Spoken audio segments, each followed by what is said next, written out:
Only 1% of people know this hack. And once you discover it, you'll finally understand why you felt different your entire life. Here's the truth they don't want you to know.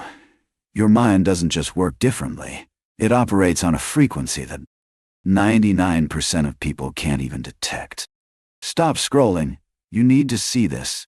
Carl Jung spent his entire life studying minds like yours. Not average minds. Not even intelligent minds. But minds that perceive reality through dimensions most people don't even know exist. Jung discovered that certain individuals, maybe 1 in 100, possess what he called a different psychological architecture. These aren't just smart people. Intelligence is common.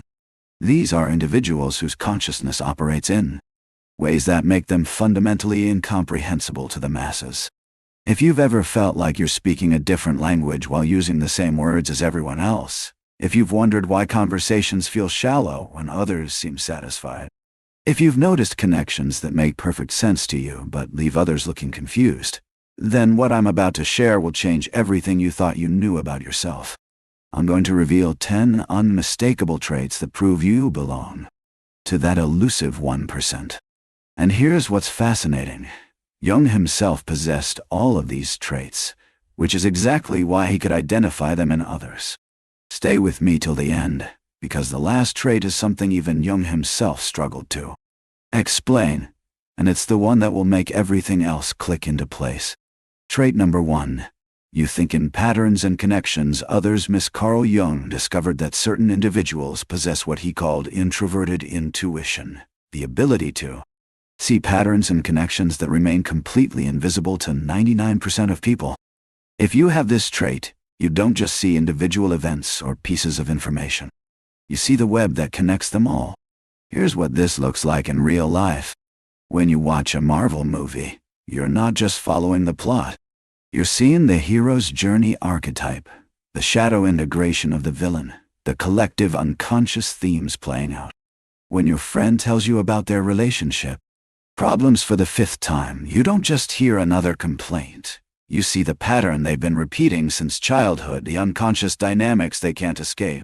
But here's where it gets wild. You make these connections instantly, automatically, without even trying. It's like having Netflix's algorithm running in your brain 24/7. But instead of suggesting shows, it's revealing the hidden architecture of reality. Jung believed this ability stemmed from direct access to what he called the collective unconscious, that deeper layer of mind that connects all human experience. Have you ever tried explaining one of these connections to someone and watched their eyes glaze over? That's because you're literally describing something they cannot perceive. It's like trying to explain color to someone who's never had sight. Number 2 is even more intense, and it's the reason most people find you exhausting to be around. Trait number 2. You experience reality in multiple layers simultaneously. Jung said everything that irritates us about others can lead us to an understanding of ourselves. But what happens when you naturally perceive these layers of meaning while others remain stuck on the surface? If you have this rare trait, you don't experience events. You experience the multiple dimensions of reality simultaneously. Picture this. Someone at work says they're fine with the new project deadline. But you don't just hear fine. You perceive the slight tension in their jaw, the micro-hesitation before they spoke, the way their energy shifted when the deadline was mentioned.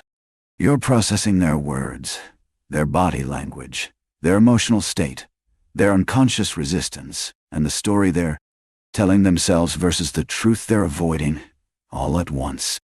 This is what Jung called psychological depth perception.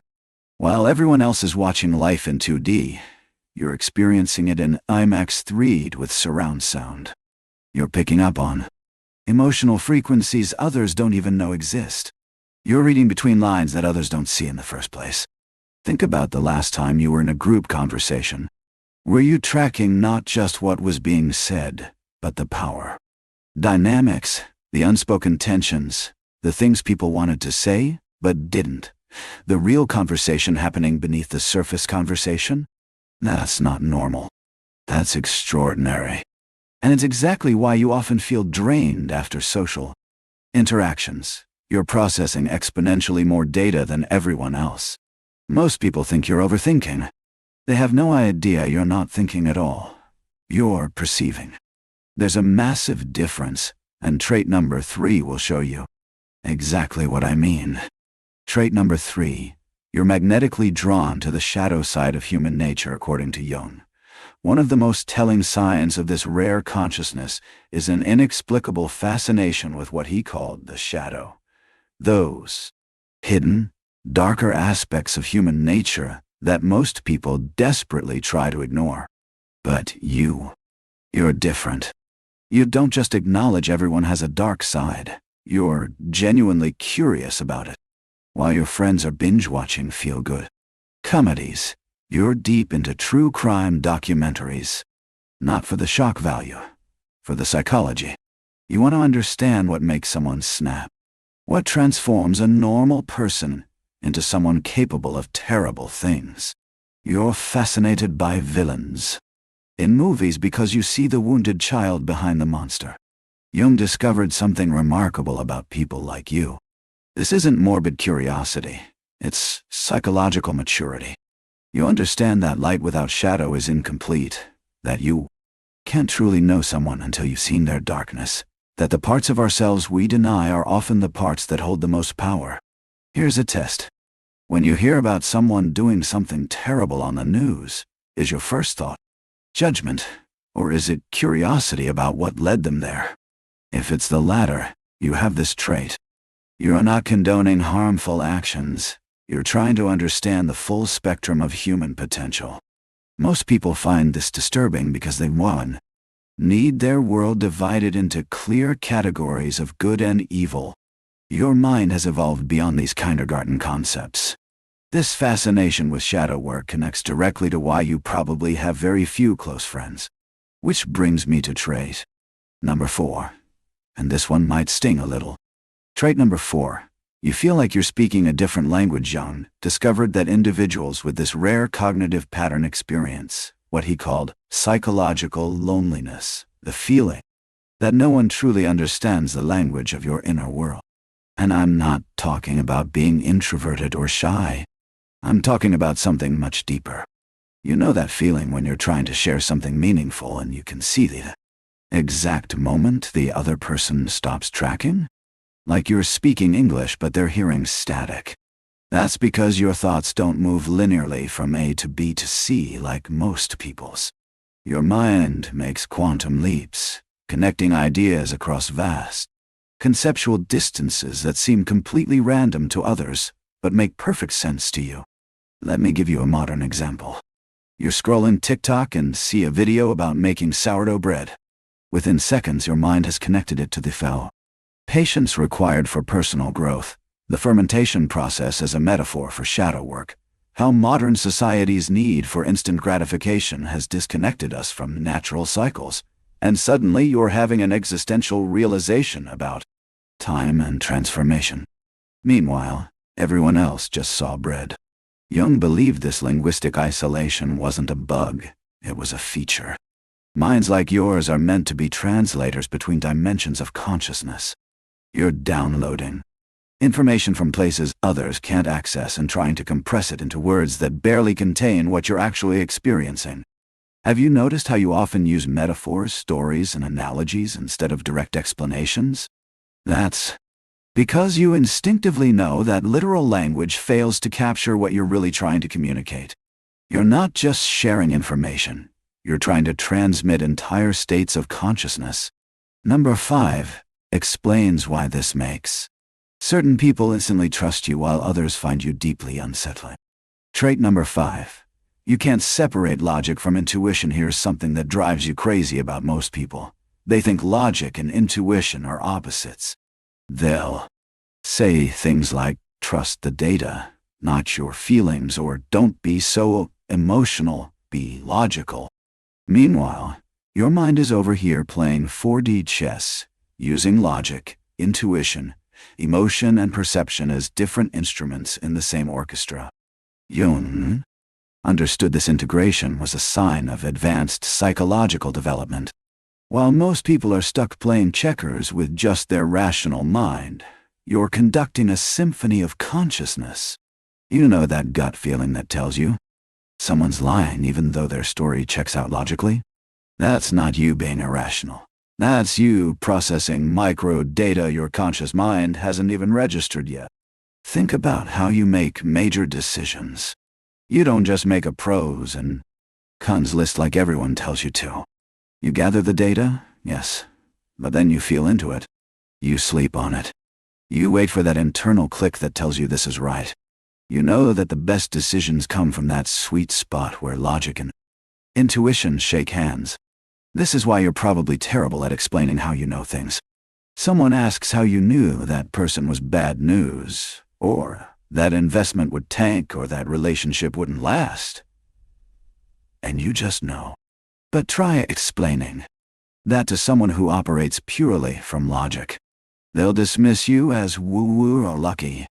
They have no idea you're operating with processing power they can't even imagine. Here's the thing most people don't understand. Intuition isn't the absence of logic. It's logic moving at light speed, processing patterns below the threshold of conscious awareness. And if you have this trait, you're basically running advanced AI while everyone else is still using Windows 95. Speaking of patterns, number 6 is going to blow your mind because it's the one trait Jung said separated truly evolved minds from everyone else. Trait number 6, you see through social masks like they're made of glass. Jung truly are. But you have a different privilege, or curse, depending on how you look at it. You see through the personas people wear like you're wearing X-ray glasses at a costume party. When someone walks into a room with confidence, you immediately sense the insecurity they're compensating for. When your friend posts another perfect relationship photo on Instagram, you feel the cracks in their partnership. When someone's being aggressively positive, you can taste the depression they're fighting. This isn't judgment, it's perception. You're not trying to see through people's masks. You literally cannot not see through them. It's like asking you to not notice that someone's wearing a Halloween costume in July. The incongruence between who people pretend to be and who they actually are screams at you. Jung called this active imagination, the ability to perceive psychological reality beyond the literal surface. But here's what makes you truly rare. You don't just see the mask, you understand why they need it. You see the scared child behind the workplace bully. You recognize the fear of abandonment behind someone's need to control. You understand that these masks aren't lies, they're survival strategies. Remember, that coworker who everyone thinks is so put together? You're the one who noticed the slight tremor in their hand during presentations, the way they deflect compliments like they're allergic to them, how they stay late not because they're dedicated, but because going home means being alone with their thoughts. This ability is why people either love you or feel deeply uncomfortable around you. There's no middle ground. Those who are ready to be seen find you magnetic. Those who aren't find you terrifying. And honestly, both reactions make perfect sense. Wait until you hear number 7. It's the trait that explains why you probably knew everything I've said so far before I even said it. Trait number 7. You live in the future while managing the present. This trait is so rare that Jung himself said most people won't develop it until their second half of life, if ever. But you've been living this way since you were young. You don't just plan for the future or learn from the past. You literally exist in multiple time streams simultaneously. When you meet someone new, you don't just see who they are now. You see who they were as a child, who they're trying to become, who they could be if they healed their wounds. They'll probably end up as if they don't. You're watching their entire psychological timeline unfold, like Dr. Strange viewing 14 million futures. This is exhausting and exhilarating at the same time. You're playing chess while everyone else is playing checkers, but you're not just thinking 3 moves ahead. You're playing out entire games in parallel universes. When you start a project, you've already lived through its completion, felt the satisfaction, identified the obstacles, and started troubleshooting problems that won't appear for months. Here's a concrete example. Your friend comes to you excited about their new relationship. While they're still in the honeymoon phase, you're already seeing the fight they'll have in 6 months about boundaries, the crisis at the 2-year mark, when the masks come off, and either the breakthrough or breakup that follows. You're not pessimistic. You're just perceiving the trajectory that's already in motion. Jung believed this temporal fluidity was a sign of what he called individuation, the process of becoming whole. Most people are trapped in linear time, moving from past to present to future like they're on a conveyor belt. You're in the control room, watching all the conveyor belts at once, seeing how they connect, where they lead, and occasionally jumping between them. But here's the loneliest part of this trait. You often know how things will end before they begin. You see the expiration date on friendships, jobs, even phases of your own life. You're constantly mourning futures that haven't happened yet, and celebrating victories no one else can see coming. Number 8 is even more intense, and it's why you probably struggle with something most people take for granted. Trait number 8. You cannot tolerate surface-level living. This trait is like having a psychological allergy to superficiality. Small talk doesn't just bore you, it physically drains you. Casual relationships don't just feel unfulfilling. They feel like wearing shoes that are 3 sizes too small. Living an ordinary life doesn't just seem unappealing. It feels like spiritual death. Jung understood this completely because he lived it. He said the privilege of a lifetime is to become who you truly are. But for minds like yours, it's not a privilege, it's a necessity. You're hardwired for depth, meaning, and authenticity. Anything less feels like suffocation. Watch what happens to you at a typical party. Within minutes, you're either in a corner, having an intense conversation about existence with one person, or you're in the bathroom, Googling how to fake your own death to escape. You can't do the weather conversation, the sports talk, the gossip about celebrities. Your soul literally rejects it like a body rejecting a transplant. This isn't pretentiousness, it's necessity. Your psychological operating system requires depth the way your lungs require oxygen. You need conversations that matter, relationships that transform, work that means something. You'd rather be alone than engage in connections that don't connect to anything real. Think about your Netflix history. While everyone's watching reality TV, you're deep into psychological thrillers, philosophical sci-fi, or documentaries about consciousness.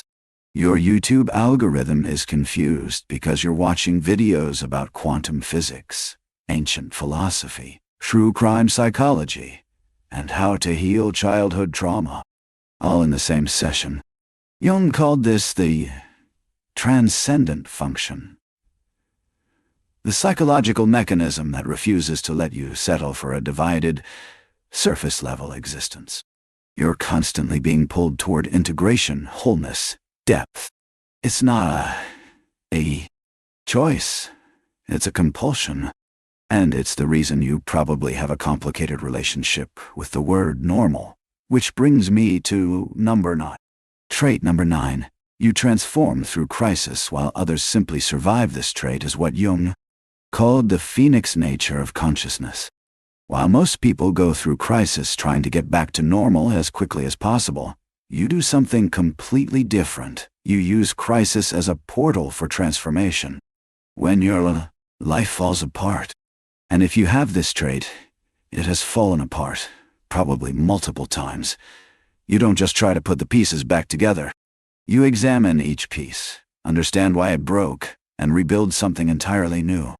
You're not interested in getting back to who you were. You're interested in becoming who you're meant to be. Here's the difference. When most people lose a job, they immediately look for the same job somewhere else. When you lose a job, you question everything. What work means, what you're really here to do, whether the entire system you've been participating in makes sense. Most people want to heal from breakups. You want to understand what childhood pattern you were repeating, what shadow aspect the relationship revealed, what Part of you needed to die for the next version to be born. Jung went through this himself during what he called his confrontation with the unconscious. From 1913 to 1917, he deliberately descended into psychological chaos, not to destroy himself but to be reborn. He understood what you understand, that sometimes you have to burn down the house to see the foundation clearly. You've probably noticed you handle crisis differently than everyone around you. While they're panicking, you go quiet. While they're trying to control external circumstances, you go inward. While they're asking, why is this happening to me? You're asking, what is this trying to teach me? You have an almost disturbing ability to find meaning in chaos, purpose in pain, transformation in tragedy. This isn't toxic positivity or spiritual bypassing. You feel the pain fully, maybe even more fully than others because you don't numb it. But you also feel something else, the intelligence of the crisis, the necessity of the destruction, the seeds of rebirth in the ashes. Which brings me to the final trait, the one Jung struggled to explain because it sounds impossible to anyone who doesn't experience. Trait number 10. You exist as multiple selves simultaneously. This is the trait that would get you diagnosed with something if you talked about it too openly. But Jung understood it because he lived it too. He called them his number 1 and number 2 personalities, not a split personality, but a multi-dimensional consciousness that can hold multiple selves simultaneously. You don't just have different moods or play different roles. You literally experience yourself as multiple beings existing in parallel. There's the you that goes to work and pays bills. There's the ancient you that feels like you've lived 1,000 lives. There's the child you that still sees magic everywhere. There's the wise you that seems to download information from somewhere beyond. There's the shadow you that contains all your disowned parts. And somehow, you're aware of all of them at once. This isn't dissociation. It's integration at such a deep level that you can hold paradox without breaking. You can be deeply spiritual and radically scientific. You can be ancient and modern. You can be savage and civilized. You can be a mystic and a skeptic. Not in sequence, but simultaneously. When someone asks, who are you? The question almost makes no sense because which you are they asking about? The you that exists in this moment. The you that you're becoming? The you that you've always been. The you that exists in relationship to them. They're all real, all true, all you. Jung wrote about this extensively but carefully, knowing how it would sound to conventional minds. He understood that this multidimensional existence wasn't a disorder, but an evolution. The natural result of a consciousness that has integrated its shadows, accepted its paradoxes, and embraced the full spectrum of its being. Here's how you know if you have this trait. Do you ever feel like you're watching yourself from outside yourself while simultaneously being fully present? Do you ever access knowledge or abilities that you don't remember learning? Do you ever feel like you're channeling something through you rather than from you? Do you sometimes feel ancient, like you've been here before? Like this whole human experience is something you've chosen to participate in rather than something that's happening to you? If you're nodding yes, you're not crazy. You're not special in an ego way. You're not better than anyone else. You're just operating from a different level of consciousness. And Jung would tell you this comes with profound responsibility. Because here's what Jung understood that most people miss. These traits aren't gifts to make you feel superior. They're tools for a specific purpose. You're not different from 99% of people, so you can feel special. You're different because you have a job to do that 99% of people can't do.